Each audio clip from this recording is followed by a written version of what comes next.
পর্যন্ত আল্লাহ বিভিন্ন বড় বড় এক ধরনের পরীক্ষা হল লইছে। প্রত্যেক পরীক্ষার মধ্যে প্রত্যেক নবী হল কামিয়াব হইছেন। আদম আর হাওয়ারে একটা পরীক্ষা লইলা 300 অথবা 350 বছর কান্দনের পরে আল্লাহ তান দুয়ারে কবুল করলা। হযরতে ইব্রাহিম রে নমরুদের আগুনের মধ্যে ফালানির বাদেও হযরতে ইব্রাহিমে আল্লাহর পরীক্ষার মধ্যে কামিয়াব হইলা। আল্লাহ তানে উপাধি দিয়া দিলাইলা খলিলুল্লাহ। এই ধরনের প্রত্যেক নবী হলরে পরীক্ষা লওয়া হয়। ই আখেরি জবানার নবী মুহাম্মদুর রাসূলুল্লাহ সাল্লাল্লাহু আলাইহি ওয়াসাল্লাম আর উম্মত হল যদি আল্লাহর দরবারে নৈকট্যতা লাভ করতে হয়, আল্লাহর নিকটত্ব লাভ করতে হয়, তাহলে এই ধরনের 5টা পরীক্ষার মধ্যে তুমি তান কামিয়াব হইতে লাগবো। যদি কামিয়াব হইতে পারো না, তাহলে তুমি তান মনে নিও তোমার তান লাগি জাহান্নাম ওয়াজিব হয়ে গেছে। এই 5টা পরীক্ষার মধ্যে একটা হইয়া থাকলো ইমান সাবিত কদম রাখতে হইলে আল্লাহ সর্বপ্রথম খৌফ আর ডর দিয়া পরীক্ষা লইবা। রাসূলুল্লাহ সাল্লাল্লাহু আলাইহি ওয়াসাল্লামের অসংখ্য সাহাবায়ে কেরাম হলে ইমানের পরীক্ষা দেন, কিন্তু সাবিত কদম রইন। এর কারণে এরারে সাহাবিয়তের লিস্টের মধ্যে তার নাম জিন্দা রইছে। ঠিক তদ্রূপ অলি আল্লাহ হলে বিভিন্ন ধরনের পরীক্ষা লয়, বিভিন্ন ধরনের পরীক্ষার মধ্যে তারা কামিয়াব হয়। এরপরে তারা ওলায়তের মধ্যে তাদের নাম আল্লাহ রাখিলাইল। এই পৃথিবীর জমিনের মধ্যে সাহাবায়ে কেরাম হলে বড় বড় ইমানের পরীক্ষা দিন, কিন্তু ইমানটা গিয়া খালি যাইন না। সাহাবায়ে কেরাম হলে বড় বড় ইমানের পরীক্ষা দেন, কিন্তু সাবিত কদম রইন, ইমান চালইন না। আল্লাহর হাবিব সাল্লাল্লাহু আলাইহি ওয়াসাল্লামের 4 জন উম্মতের মধ্যে 4 জন মানুষ আসলা। এরা কোরআন শরীফ খতম কোরআন শরীফ মাত্র 2 রাকাত নফল নামাজের মধ্যে অথবা 2 রাকাত নামাজের মধ্যে তারা পুরা কোরআন শরীফ তিলাওয়াত করে লইতা। এই ধরনের উম্মতের মধ্যে মাত্র 4 জন ব্যক্তি আসলা। এর মধ্যে একজন হইয়া থাকলা উসমান ইবনে আফফান রাদিয়াল্লাহু তাআলা আনহু, যে ব্যক্তি 2 রাকাত নামাজের মধ্যে পুরা কোরআন তিলাওয়াত করে লইতা। একজন উসমান ইবনে আফফান রাদিয়াল্লাহু তাআলা আনহু। 2 নম্বর হইয়া থাকলা হযরতে তামিম দারি রাদিয়াল্লাহু তাআলা আনহু। সাহাবী হলের মধ্যে 2 জন। আর তাবী হলের মধ্যে আসলা আমরার ইমাম আবু হানিফা, যারে আমরা নোমান ইবনে সাবিত খাওয়াই। আর 2 নম্বর আসলা হযরতে জুবাইর রাহমাতুল্লাহি তাআলা আলাইহি। এই 2 জন তাবী হলের মধ্যে 2 রাকাত নামাজের মধ্যে তারা পুরা কোরআন শরীফ তিলাওয়াত করে লাইতো। তাদের জবানার মধ্যে তাদের উপর বড় বড় সংকট হলাইয়া মুসিবত হলাইয়া আজিল, কিন্তু ইমানের উপরে সাবিত কদম রাখার কারণে আল্লাহ এমন নামে নামি বানাইলা হযরতে ইমামে আজম রে ইমাম আবু হানিফা বানাইয়া প্রকাশ করে লাইলা। ইমানের মধ্যে সাবিত কদম রইছেন। আপনারা যদি মাতামাতি করেন না, কিছু সময় আলোচনা করেন, নাইলে বন্ধ করিলাম। আল্লাহর রাসূলের বান্দা উম্মতের মধ্যে 4 জন যারা পুরা কোরআন শরীফ 2 রাকাত নামাজ তিলাওয়াত করতা। একজন সাহাবী হলের মধ্যে হযরতে উসমান ইবনে আফফান। 2 নম্বর হইয়া থাকলা হযরতে তামিম দারি। আর তাবী হলের মাঝে তাকিয়া একজন হইয়া থাকলা আমরার ইমাম আবু হানিফা। আর একজন হইয়া থাকলা হযরতে জুবাইর রাহমাতুল্লাহি তাআলা আলাইহি। জাবির রাদিয়াল্লাহু তাআলা আনহু নাই, এই তাবী আসলা। দেখো আল্লাহ ইমানের পরীক্ষা কি রকম লয়। হযরতে জুবাইর যেন এনর জমানাত একটা জালিম বাদশা আসলো, যার নাম আসলো হাজ্জাজ ইবনে ইউসুফ। যে হাজ্জাজ ইবনে ইউসুফে কোরআন শরীফের জের জবরে পেশ লাগাইছেন, নকতা লাগাইছেন।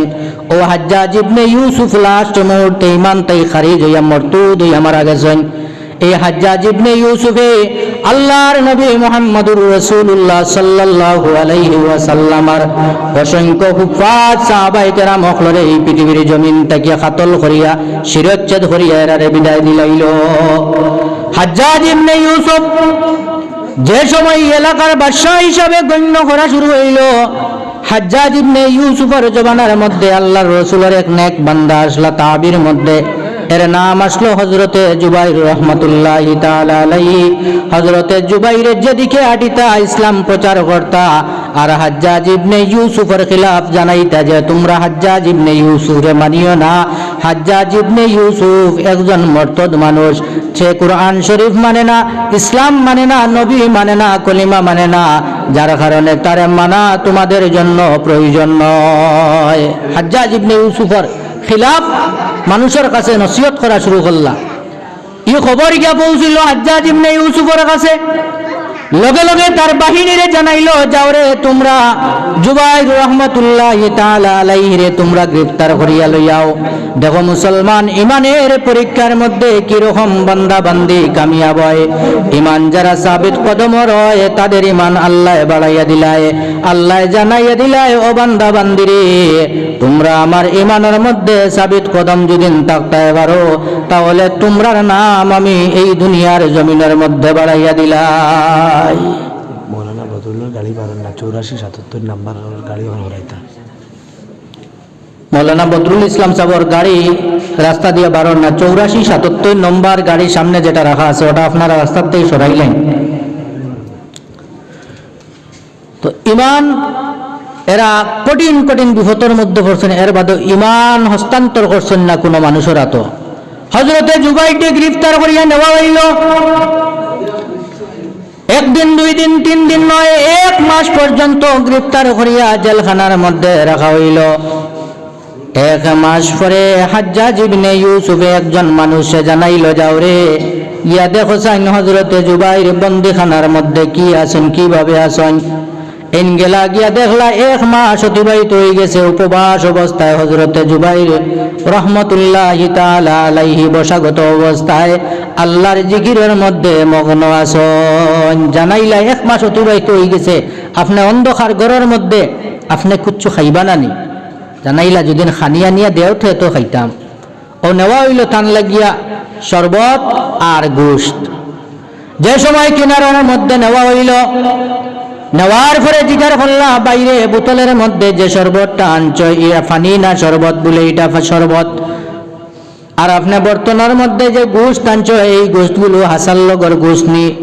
দেখো আল্লাহ পাক পরওয়ারদিগার আলমের নেক বান্দা যারা, তাদের মধ্যে লগে লগে আল্লাহর তরফ থেকে ইলহাম হয়ে যায়। আল্লাহ ইলহাম করিয়া জানাইলা, রে জুবাইর তুমি আমার দিনের খাতিরে 1 দিন নয়, 2 দিন নয়, 1 মাস জেলের মধ্যে বন্দী অতিবাহিত করিলাইছ। এখন তোমার সামনে যে খানি দেওয়া হইল সেই খানিটার গোশত যে গুইল, এই গুইল সুয়েরের মাংস। আর পানির মধ্যে শরবত হইয়া যে পানিগুলি তোমার সামনে দেওয়া হইল, এই পানি তুমি পানি পান করিও না, এগুলো পানি নয়, এগুলো হইল মদ, এগুলো হইল মদ। লগে লগে তাইন হাত দি সরাইয়া রাখিয়া কইলা যে আমি এ খাওয়ার লাগিয়া ইসলাম গ্রহণ করছি না।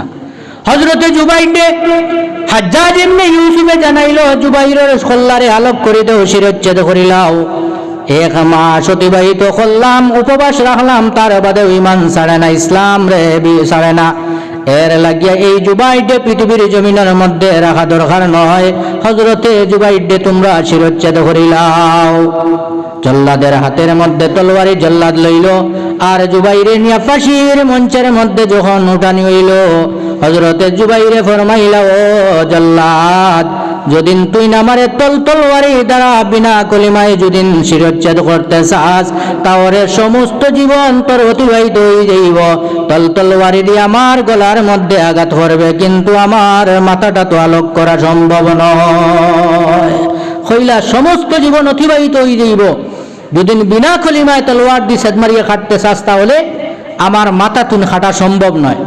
হযরতে জুবাইরে ফরমাইলা, ও জল্লাদ তুই আমারে শহীদ যদি করতে হয়, আমার বদন থেকে মাথারে তুই আলোক করতে হয়, তাহলে তুই পশ্চিম দিকে আমার মুখমণ্ডল খান্তা ফিরাইয়া দে।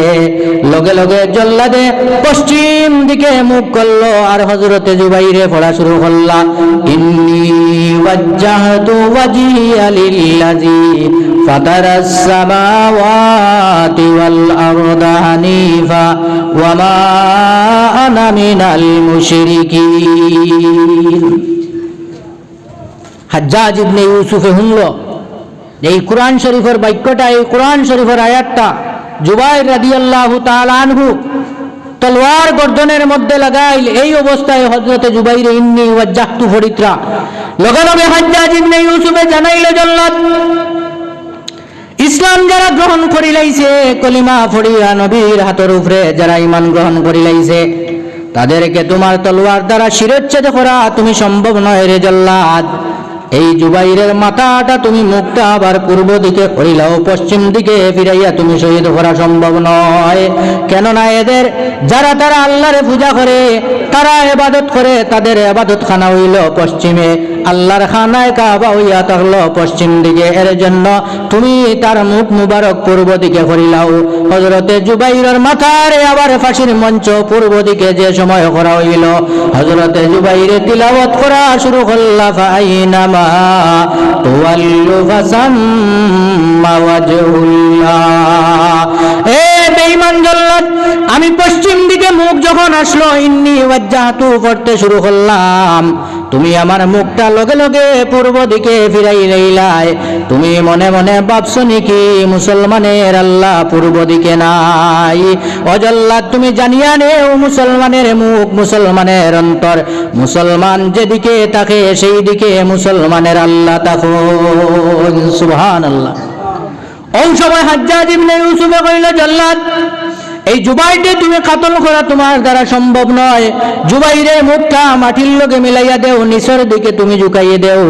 জল্লাদে হযরতে জুবাইরের গর্দনার মধ্যে ধরিয়া যেই সময় তার মুখটা জমিনের লগে চাপাইয়া ধরল, লগে লগে হযরতে জুবাইরে তিলাওয়াত করা শুরু করেন, মিনহা খালাকনাকুম ওয়া ফিহা নুঈদুকুম ওয়া মিনহা নুখরিজুকুম তারাতান উখরা। ওয়াজল্লাহ, তুমি পশ্চিম দিক থেকে পূর্ব দিকে আমার মুখ ফিরাইলাই, এখন পূর্ব দিক থেকে মাটির লগে মুখ চাপাইয়া ধরলাই। মনে মনে ভাবছো যে এই মাটির লগে আমার আল্লাহ নাই। আমি তোমার সামনে উচ্চ সুরে পড়িয়া আর জানাই, আরো জল্লাদ, মুসলমানের মুখ যেদিকে রইব সেই দিকে মুসলমানের আল্লাহ আছেন। তুমি আমার মুখটা মাটির লগে চাপাইয়া ধরলাই। আমি এলান করিয়ার আমার আল্লাহ তো জানাই দিদরা বান্দারে, তোমারে আমি ওই মাটি দিয়া বানাইছি, আবার ওই মাটির মধ্যে যাইতে হবে। এরপরে ময়দানে মাহশরের মধ্যে ওই মাটিতেই তোমারে আমি আবার তুলমু। যেদিকে মুসলমানের মুখ থাকে সেই দিকেও আল্লাহ থাকেন। ওইভাবে ইমানের পরীক্ষা যারা দিছেন তারাও ওলি আল্লাহ হইছেন।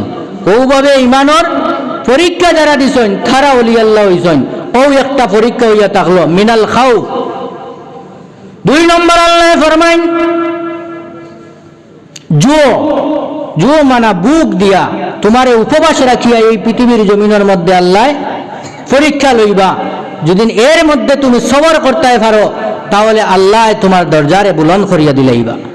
আল্লাহর নবীর সাহাবী, হঠাৎ দেখা যায় একজন গ্রাম্য সাহাবী আল্লাহর নবীর কিনারার মধ্যে মসজিদে নববীতে হাজির হইয়া জানাইলে, ইয়া রাসূলুল্লাহ, আমি আপনার দরবারে রিসালাতের মধ্যে হাজির হইলাম। ওগো আল্লাহর হাবিব, আমি 3 দিন হয়ে গেল উপবাস, এখন পর্যন্ত কোনো পানি নাই। আপনার কাছে যদি না খাজুর থাকে, পানি থাকে, তাহলে আমারে আপনি দেন, আমি পানি পান করি আর খাজুর খাইয়া আমার বুকটা মিটাই। নবীজির খাইছে ইয়া কইলা যে 3 দিন উপবাস। সাহাবী হলে কি ধরনের পরীক্ষা দিছেন দেখুন। লগে লগে রাসূলুল্লাহ জানাইলেও, আমার সাহাবী, তুমি 3 দিন উপবাস থাকার পরে আমি মুহাম্মদুর রাসূলুল্লাহর কাছে আইয়া বিখানি মাঙ্গরায় খানি গুজরায়। ও আমার সাহাবী, আমার পেটের বাইরে একটা বার লক্ষ্য করো রে, আজকে 7 দিন অতিবাহিত হয়ে গেছে, তোমার নবীর পেটের মধ্যে একটা দানা গেছে না। নবীজি জানাইলা, আমার পেটের বাইরে একটা বার লক্ষ্য করো, 7 দিন অতিবাহিত হয়ে গেছে, তোমার নবীর পেটে তো একটা দানা গেছে না। লগে লগে এই গ্রাম্য সাহাবীর চক্ষুর পানি বাইর হইয়া বাইয়া বাইয়া দাঁড়িয়ে মুবারক ভিজিয়া জমিনের মধ্যে পড়া শুরু হয়ে গেছে। আল্লাহর নবী সাহাবায়ে কেরাম রে জানাইলা, ও আমার সাহাবী হলরে, আমার একজন সাহাবী, গ্রাম্য সাহাবী, বুক না জাড়তে ভাইয়া আমি মুহাম্মদুর রাসূলুল্লাহর কাছে আইয়া খুঁজিলাইছন, আমার এই বুকা সাহাবীরে খেয়ে নিয়া পেট ভরাইয়া খাওয়াইতে পারবাই। যদি না কেউ পেট ভরাইয়া যদি না খাওয়াইতে পারো, আর আমার বুকা সাহাবীর মুখের মধ্যে হাসি ফুটাইলাইতে পারো, তাহলে কাল কিয়ামতের ময়দানো আমি মুহাম্মদুর রাসূলুল্লাহ তোমার শাফাতের জামিন হই যাইমু। সুবহানাল্লাহ। রাসূলুল্লাহ এলান করলা যে আমার এই বুকা সাহাবীরে যদি খাওয়াইয়া মুখের মধ্যে হাসি ফুটাইলাইতে পারো, তাহলে ময়দানে মাহশরে আমি কি করবো? তোমার শাফাতের জামিন হই যাই। কোন সাহাবী ওখানে দাঁড়াইন না, মসজিদ বড় বাইতুল্লাহর কিনারাত সমস্ত সাহাবায়ে কেরাম হল বহাগত অবস্থায় কেউ কইন না ইয়া রাসূলুল্লাহ আমি নিব। কিছু সময় যাওয়ার বাদে আবার নবীজি জানাইলা যে আমার এই বুকা সাহাবীর খেয়ে নিয়া খানি খাওয়াইতে পারবাই। দেখা যায় মসজিদের কোণার থেকে হঠাৎ করে একজন সাহাবী দাঁড়াইলা, যার নাম আসলো তালহা আনসারী। যার নাম আসলো তালহা আনসারী। হযরতে তালহা আনসারী এই নবীজির বুকা সাহাবীর বাড়ির মধ্যে লইয়া গেলা, গিয়া স্ত্রীরে জানাইলা স্ত্রীর ঘরের মধ্যে কোনো খাওয়ার জিনিস আছেন।